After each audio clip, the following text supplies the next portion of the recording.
Our last panel for today, Smart Protein Corridors Building Complementary Advantages. And to take this session forward, I'll invite Nicole Rock, who's our Senior Innovation Specialist at GFI India. Nicole, on to you.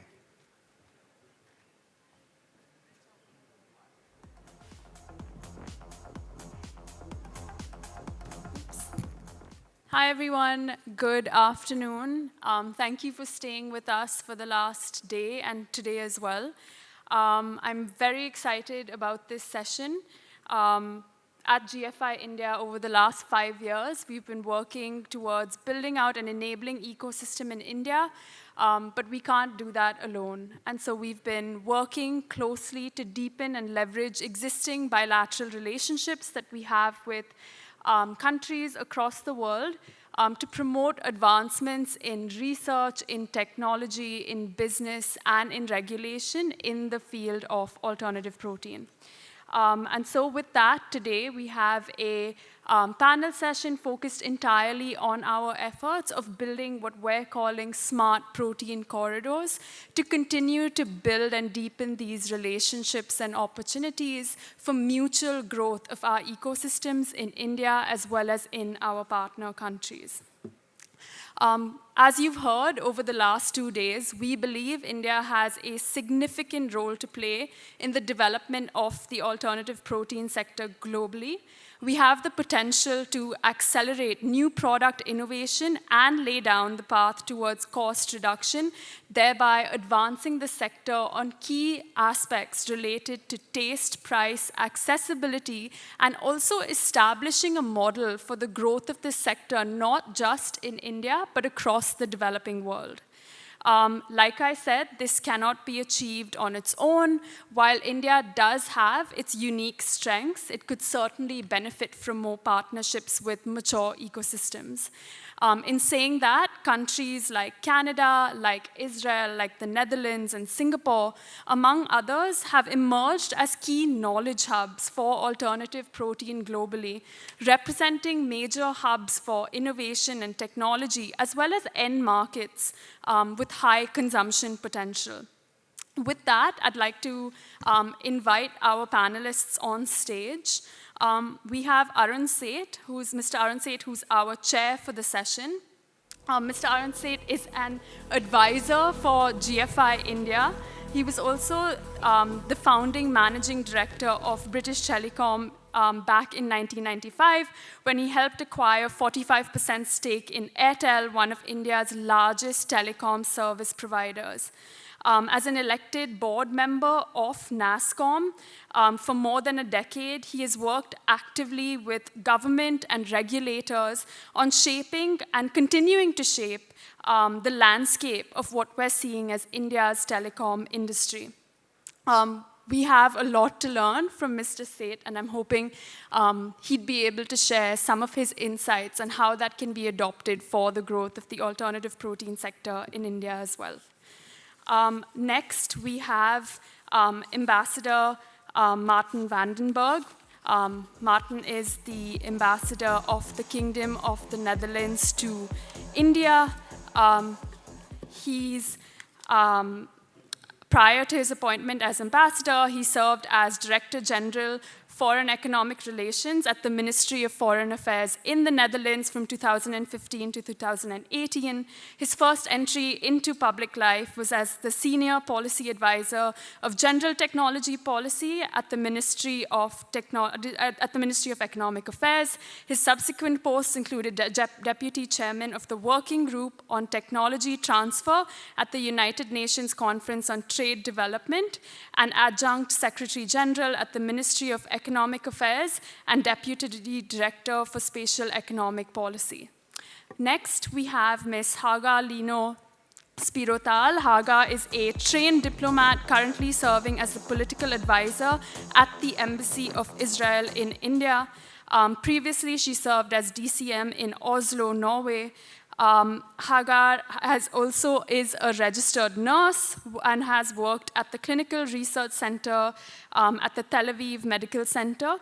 And finally, we have High Commissioner Cameron MacKay, who's stuck in traffic right now and should be reaching us in the next 5 minutes. But in the interest of time, I'd love to get started, and I will invite Ambassador High Commissioner MacKay onto the stage as soon as he gets here.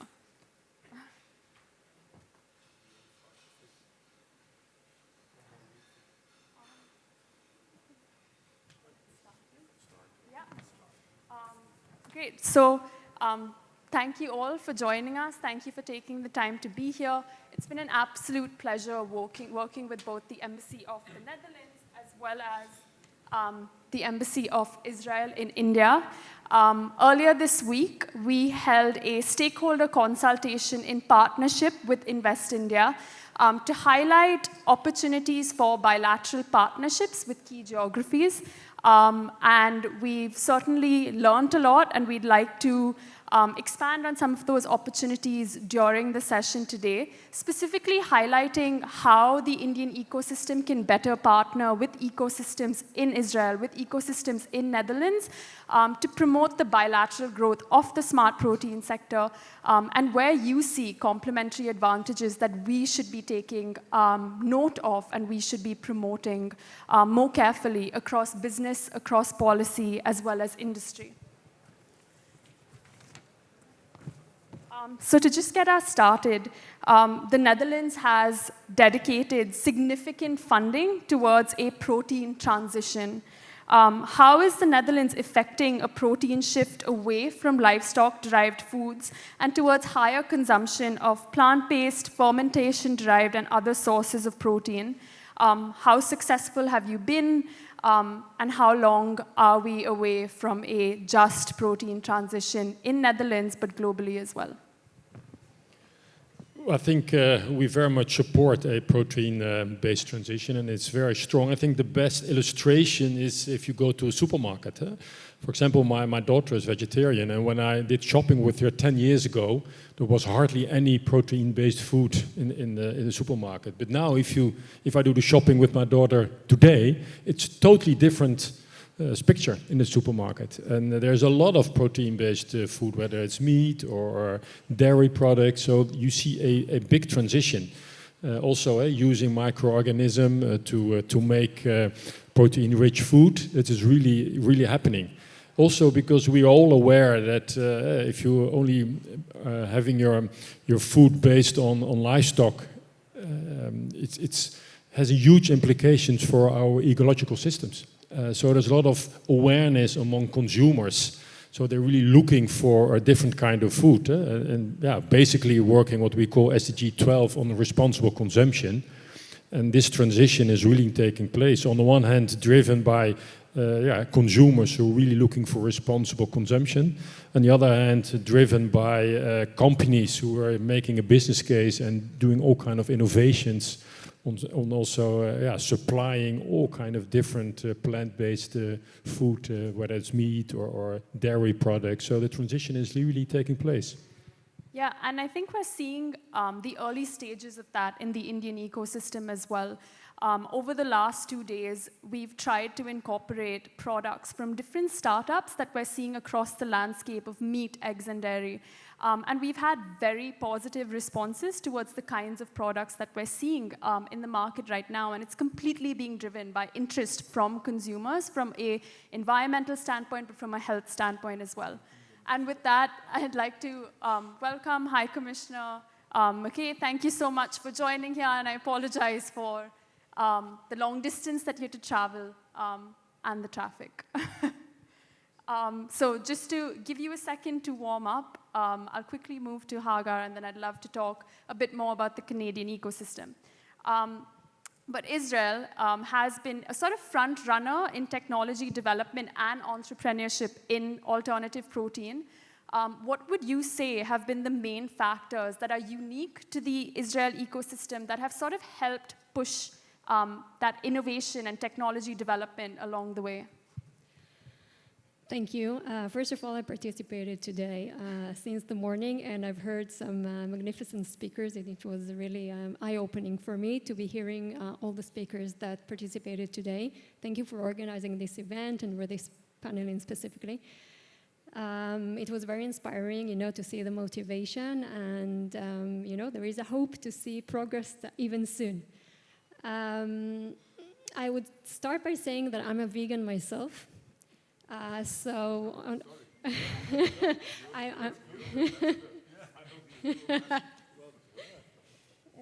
so I do understand the need to diversify food, and definitely to accelerate the transition of the industry, not to be dependent only on livestock, on vast lands dedicated to growing animals and feeding animals. I think I will start by saying a few words about the conditions in Israel that allow a thriving ecosystem to exist, and I will concentrate on a few main core elements. So I think the first thing I would like to say is the fact that Israel has strong R&D capabilities. Israel is ranked second in the world in R&D expenditures per capita, and Israel invests around 4% of its GDP in R&D, which is quite high considering the fact that the average among the OECD countries stands on 2%. And therefore, it makes Israel to be an attractive place, for multinational corporates to establish their R&D centers in Israel. Secondly, I would like to say a few words about the entrepreneurial spirit. Israel had, until recently, no natural resources, and therefore it had to, make his own unique way in order to find solutions to different challenges.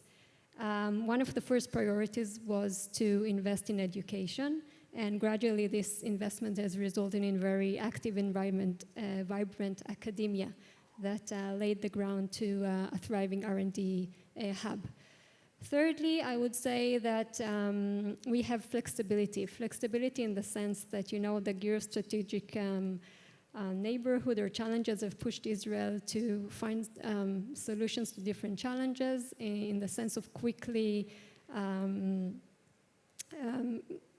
reacting to unexpected, sometimes unpredictable situations. So change doesn't necessarily perceived as a negative thing, but rather like we tend to embrace it sometimes. And of course, governmental support. The Israeli government founded the Technological Incubator program in the 90s, and we have the Israeli Innovation Authority, which supports and launches different support programs. And I will touch these things, I guess, a bit later on.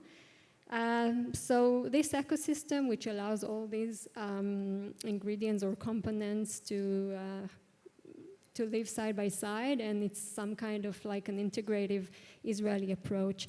And I will give a few figures from 2022. This is why I brought these notes with me, because I'm not an expert, I'm a diplomat, and I don't remember by heart everything. So I will just give you a few figures for you to understand the idea and the wonderful things that are going on, well, in Israel, because I'm representing this country, but also from what I've heard today all over.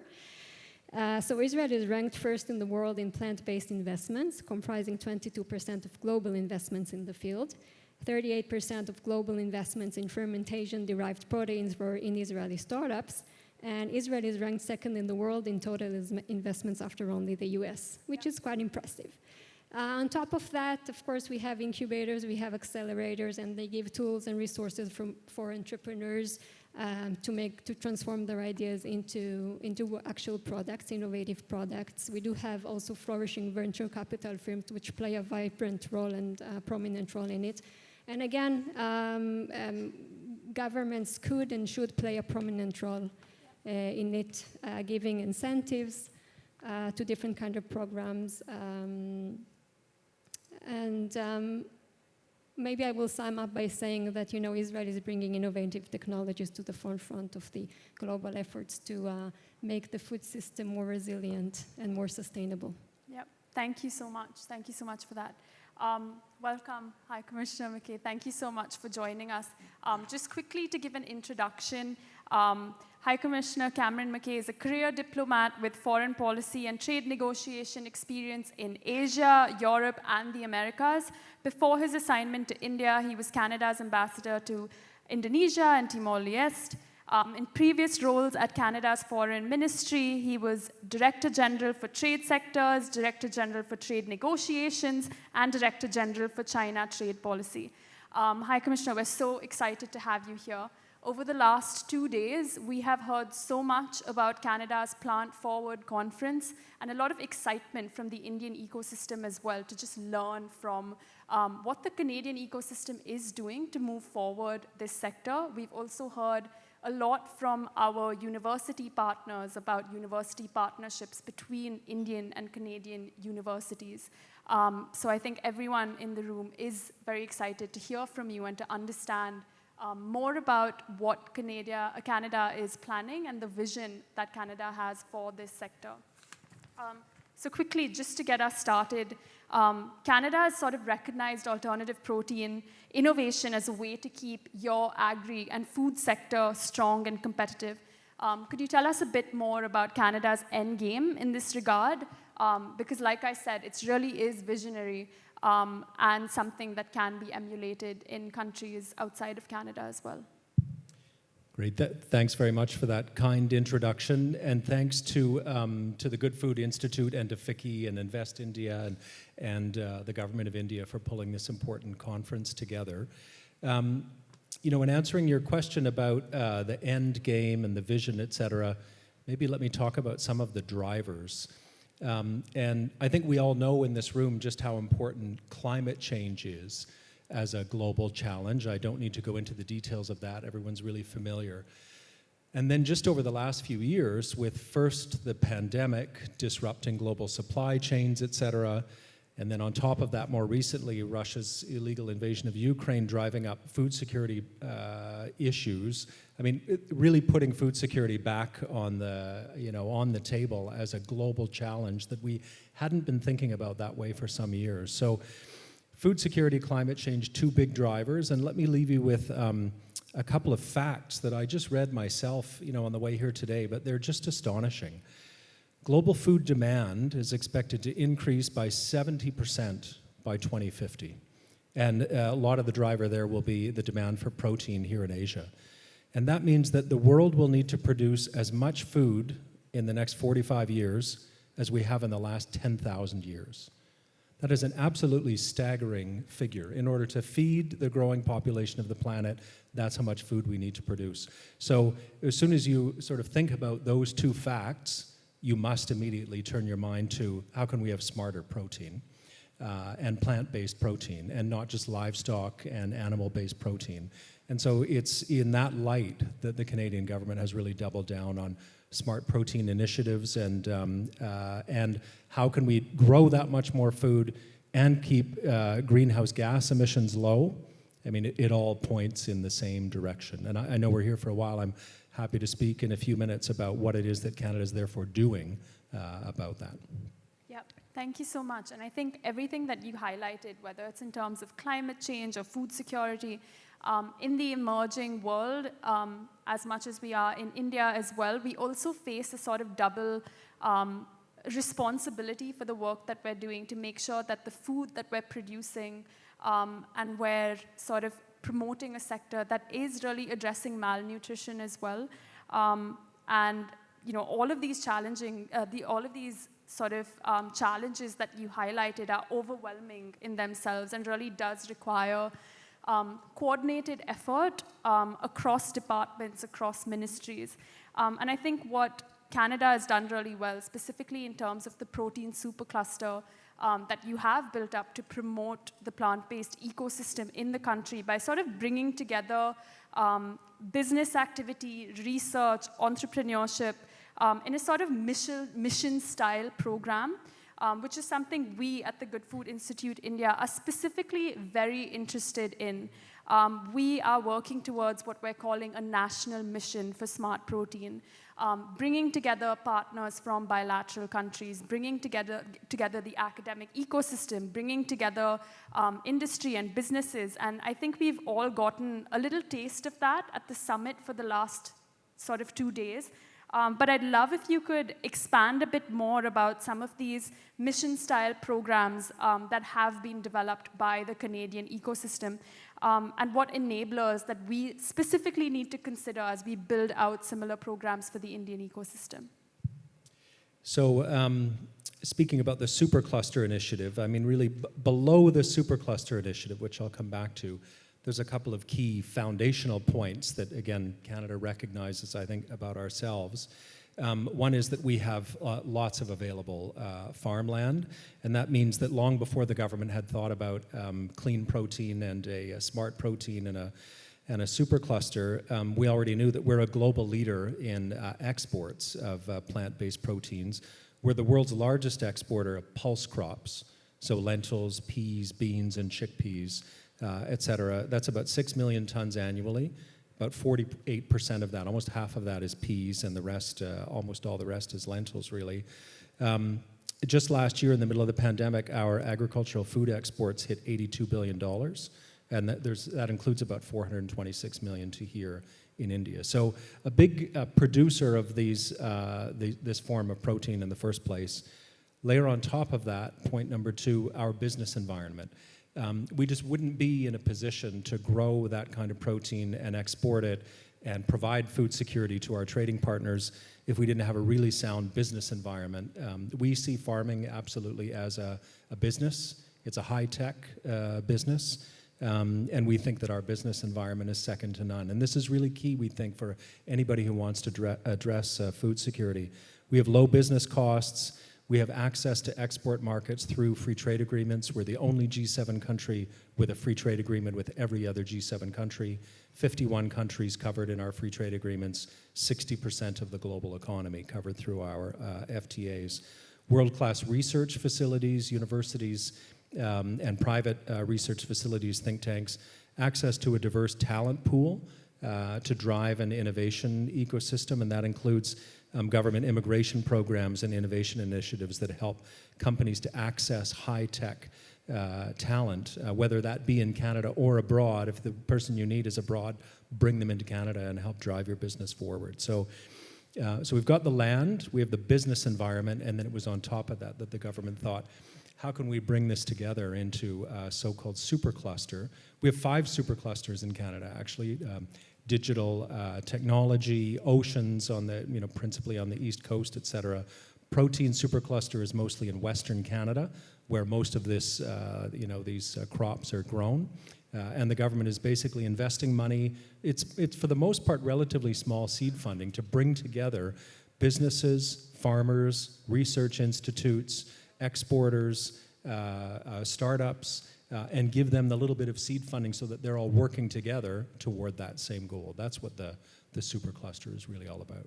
Thank you so much. Ambassador, if we could move to you.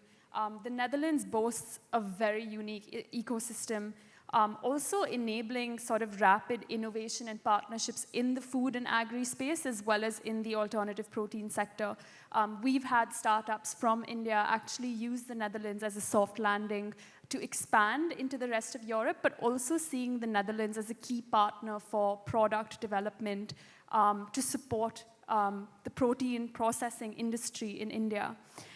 So I want to talk a bit more about ecosystem building from the fundamentals, because Netherlands has done that extremely well. What kind of actors have been needed to make this happen, and how is the ecosystem in Netherlands kind of working towards bringing them all together? I think if you look to Canada or Israel and the Netherlands, you will see a lot of similarities how these ecosystems are organized or created. Of course, we have a long history in the agricultural sector, so we have a strong basis to start with. We also have what we call a mission-oriented innovation policy, and the missions are very much oriented or focused on societal challenges. And as my dear colleague from Canada said, food security, but also sustainable agriculture definitely is one of our main challenges today. And if you see how we have created or strengthened our ecosystem in the agricultural sector, it's very much based on the one hand on science, universities. We have a very famous University of Wageningen, which is a key player. Very much connection with the private sector. You need large companies, but definitely also startup companies. You need educational institutions, and you need government policies facilitating, accelerating this kind of development. And these are the 4 pillars of a so-called what we call an ecosystem. I think very similar to Israel and Canada. It's very important, especially if you look to our protein transition, that you organize new connections between the players. That, for example, the companies, whether it's the big or the smaller companies, companies in the meat industry, in the fish industry, the dairy sector, are connecting with new players, are connecting to new innovations, technologies. And those connections make the difference. And what we do, for example, we have in the eastern part of the Netherlands, we call it a food valley. And the food valley basically connects all those players together, working on innovations, implementing these innovations, thinking about the business case behind it, connecting the farmers with it, but also thinking about the consumer side, the demand side. And we have about, more than 250 companies in the Netherlands already committed to this so-called protein transition. And they're working together in new collaborations on how to bring this forward. And this is the way we organize ourselves. And it's very important that those ecosystems are not a national ecosystem, but very much connected to other ecosystems in the world. So you get a kind of a global ecosystem working on this transition in protein, which is so key to all of us. Yeah, thank you so much. I think it's very interesting what you mentioned about a just transition, especially, and continuing to work with legacy meat and fishery and dairy industries to make sure that we're all working together to supplement for the additional demand that we're going to see in protein globally, but also manufacturing a cleaner protein that's friendlier and more sustainable for the environment as well. So thank you so much for that. Hagar, Israel has recently declared alternative proteins as a top national R&D priority for the next 5 years. How did that come about? And what does that mean for the alternative protein industry, both domestically in Israel, but globally as well? Yep, so first of all, I will also use the term food security or food insecurity, which could affect national security and regional stability, definitely. The Israeli government has realized that the stability of the country's food supply depends on developing innovative technologies. So whether it's plant-based or cell-based or precision fermentation technologies are harnessed to create products that, that can compete on taste and texture and price like conventional meat while requiring a fraction of the land and refraining from the environmental consequences and so on and so forth.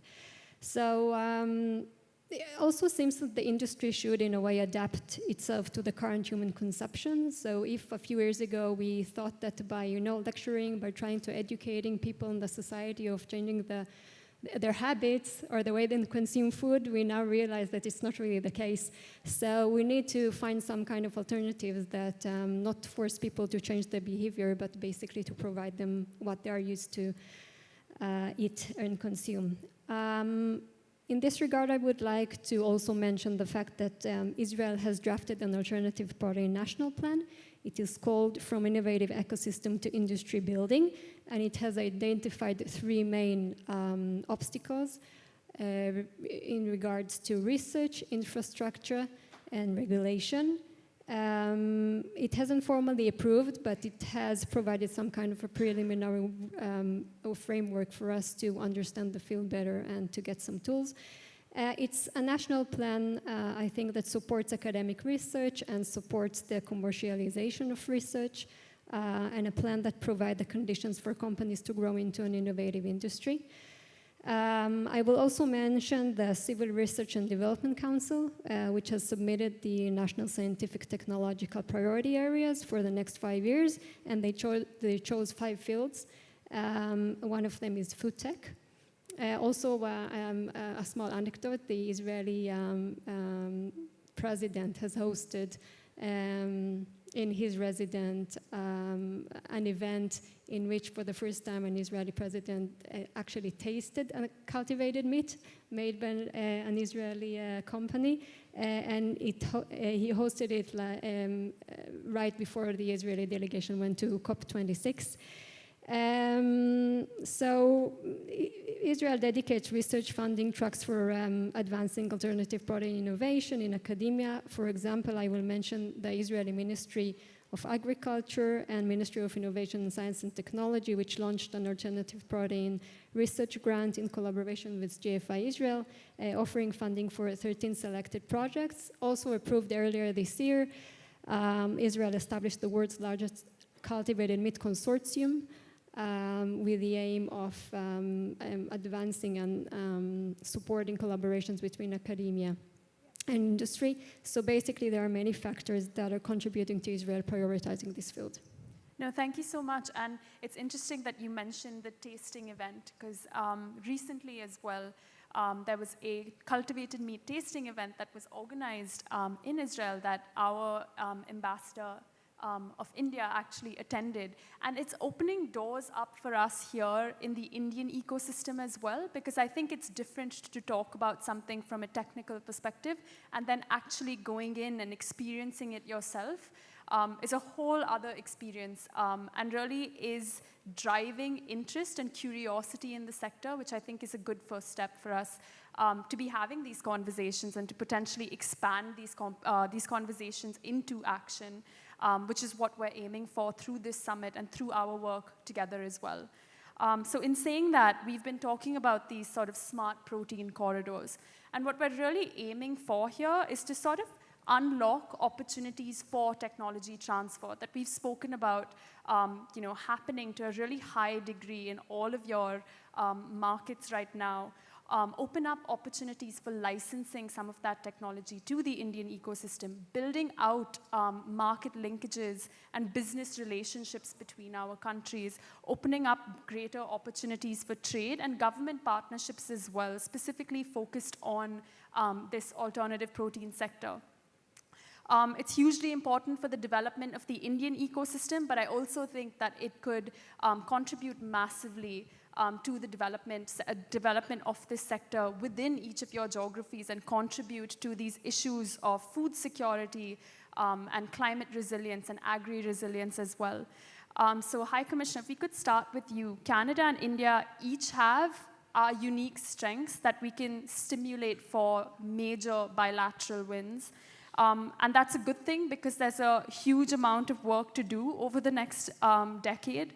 What would be, according to you, some of the foremost opportunities for collaboration in a Canada-India smart protein corridor that you can pinpoint to, and then we can start working and building towards? So first, maybe just a little bit about the relationship today. Because again, farming and agriculture and food security is frankly underpinned by business. And our commercial relationship now between Canada and India totals about $100 billion. About $70 billion of that is Canadian institutional investment into India. It's in everything from infrastructure and renewable energy and real estate, but also in particular, many of them are focused on climate change initiatives here. On top of that, trade in goods and trade in services, about $10 billion each. Foreign direct investment, manufacturing, you add it all up, it's about $100 billion. And about $4 billion of that is agriculture. And frankly, between two economies, the size of our economies, two G20 multi-trillion-dollar economies, $4 billion worth of trade and business and agriculture is a seriously underperforming agricultural relationship. Now, nevertheless, again, today, we're doing some good things. We think that Canada has some technology that Indian farmers and Indian researchers might be interested in, and there are things that we can learn from India. On our side, we've got technology about improving the nutritional quality of food produced here in India, preventing post-harvest loss through state-of-the-art storage technology, transportation technology for food, no-till technology to preserve the soil, precision agriculture, et cetera. Again, we see agriculture as frankly, a high-tech sector. Also food processing, food safety, et cetera. And we can learn a lot, I think, from India on the traditional knowledge side, and also how it is that Indian farmers have traditionally been dealing with very different climactic conditions than we have in Canada, but in some cases climactic conditions that we might soon be facing in Canada because of climate change. So in light of all of that, frankly, I think the single most important thing we can do is finally conclude our trade and investment negotiations. The two governments have been working for some time now on first an early progress trade agreement to then lead to a comprehensive economic partnership agreement. And the idea there would be, frankly, get government and government regulation either out of the way because it's unnecessary, or use government-to-government cooperation as a facilitator for trade and business and investment, et cetera, rather than regulations that inhibit this kind of cooperation. If we can get that done, and we aim to in the coming months, then I think that will really open up new opportunities, and that $4 billion figure going both ways can grow significantly. But as long as there's too much regulation and barriers and an unfriendly business environment, you know, technology in these areas is typically not owned by governments. It's owned by businesses and it's owned by research institutes. And they're looking at collaboration absolutely internationally, but there has to be the right business environment underneath it to then drive that collaboration. Yep, thank you so much for that. And we do believe that the protein sector especially could be a huge contributor to growing that $4 billion in agricultural trade. And something that we have set our sights on as well and hope to work closer with the High Commission to do that. Ambassador, the Netherlands is a very well-developed ecosystem, as we've already discussed, and as we're all aware, being active participants in the alternative protein sector. Would you be able to identify for us major strengths as well as opportunities for collaboration between both of our ecosystems? I think we together, India and Netherlands, have a very strong research program. So I think in research and science, there are lots of opportunities to work together.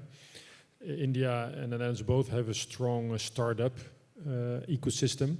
And as I said earlier, startups are very important to bring new technologies into products, into new process technologies, and always very important for the dynamic. So in startups, it's good. It's also good to have government collaboration on working on food safety standards or market access issues. We know agricultural markets are very sensitive to these topics, so it's good to have those consultations and discussions where we can support each other and make market access more easy.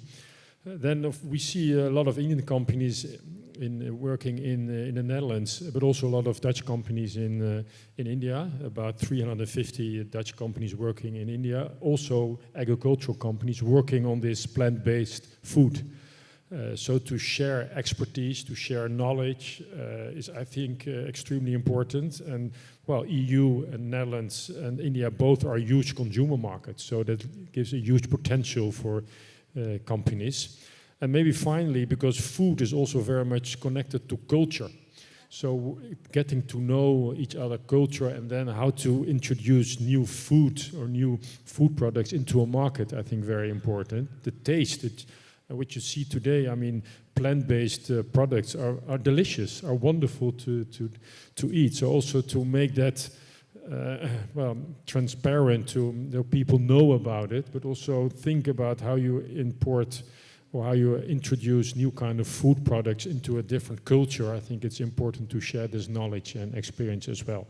So make it also, more accessible for people. So I think there are a lot of opportunities. You already see them happening in trade and investment relations and science and technology relations. But there's a huge potential in this new kind of markets of smart protein.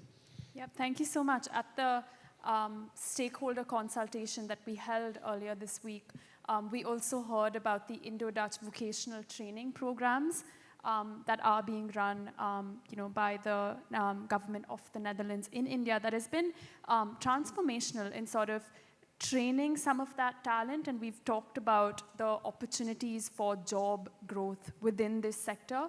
A lot of that will come from training technical talent to be able to run these processing facilities, to be able to set up these processing facilities and really scale them to ensure that they're being set up at the farm gate. And so we really are taking in everyone with us as we move forward with this just transition, but also making sure that we have trained talent that will be able to take on and grow this new sector of a green economy. Hagar, if we can finally go to you. The Israeli alternative protein ecosystem really does provide a case study for a thriving and future-ready food industry. How can we partner with the Israeli ecosystem to forge collaborations across policy, research, and regulatory? So I think first and foremost, we need to just work on the bilateral ties in general to straighten them. And sometimes in Israel, we use the term drip irrigation, which is based on an Israeli technique and invention. So drip irrigation, you have to have the patience, but as long as you are consistent and persistent, you will see results eventually. So bilateral ties as a first thing. We do have a very interesting G2G collaboration between Israel and India. It's called I4F, funding track, which is being supported equally by the two parties to promote various sectors. We could, of course, implement it also in this field as well. I also heard just recently about a new initiative regarding Researchers Forum, which is also a very nice idea, and we will definitely promote it. I think the focus should be also on research collaborations, because in this field, many things start in the lab with ideas, with different experiments, so there is definitely a need to accelerate the collaborations there. Exchange of knowledge, experts, delegations, seminars, and so on and so forth. I think the Israeli case study can be tailored to other countries as well, developing a national food and alternative protein strategy, ecosystem, and industry. There will ultimately be a new supply chain, and each country will have to find its role, whether it's providing raw materials, doing research, distributing, processing. So we have to realize the advantages of each country and the needs of each country and tailor solutions accordingly. This industry is also relevant. We need to remember to 9 SDGs. And it is estimated to be 10% of the meat market until 2030. So we have to act now in order to scale up the industry and step up the process of being able to provide sustainable solutions to urgent issues.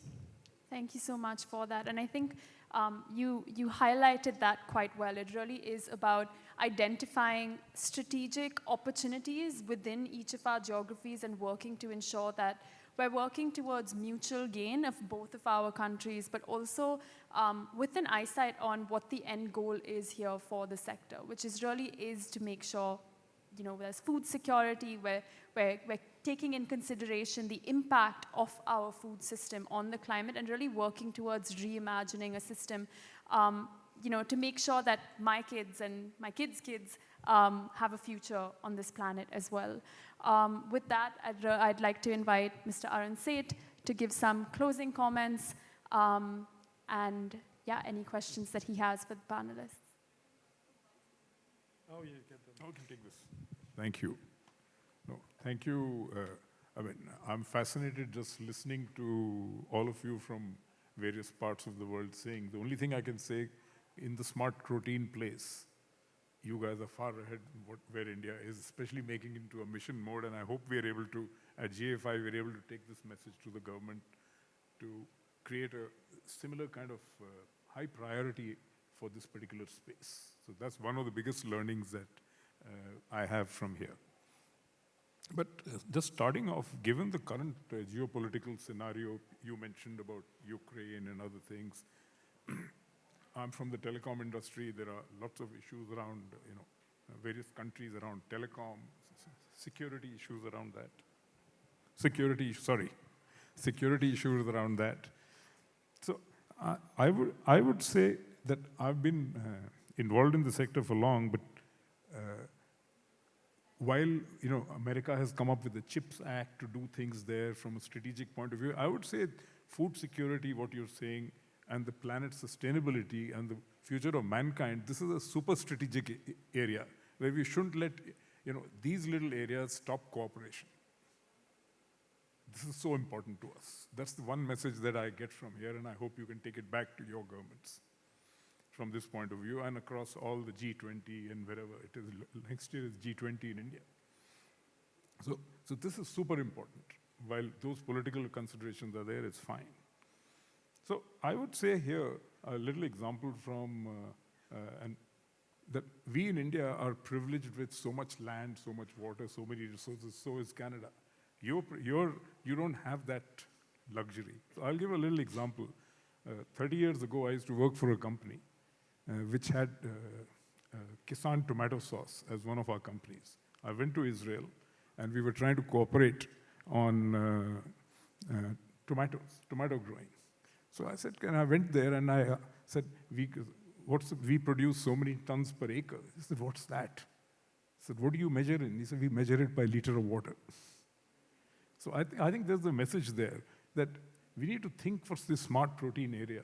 There's some other measure than pure tons or dollars to measure this one.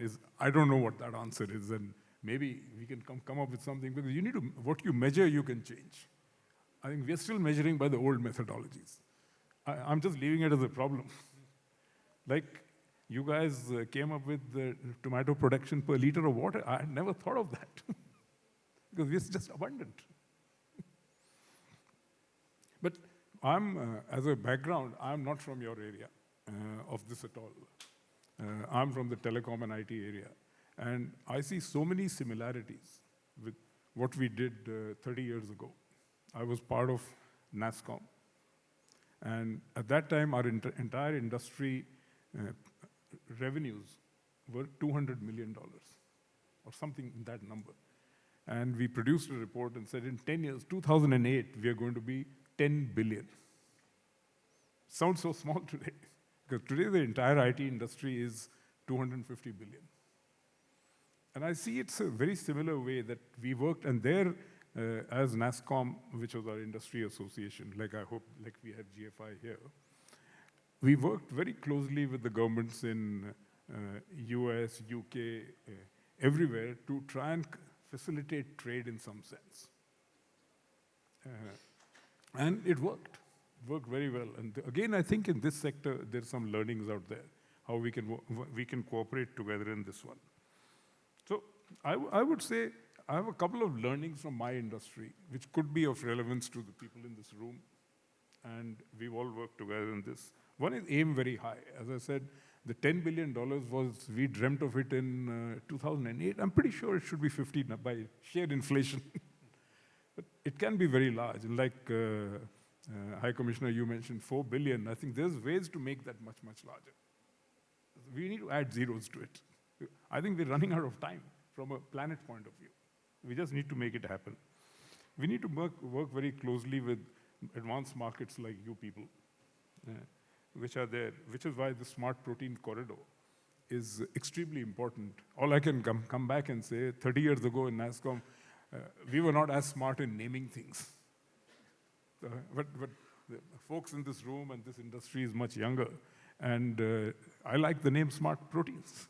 We never named anything. We just went about and did it. And we need to work closely with governments, like you folks are, as GFI, as everybody in the room here. We need to work closely with government, FICCI, everybody, to make sure we get into a mission mode. Because time is again running out from this. And we love examples from you. I think Singapore has got this FRESH, what's that called? FRESH is a program, you have a program, you have the clusters program, Israel has that program. So we just need to learn from each other in this one.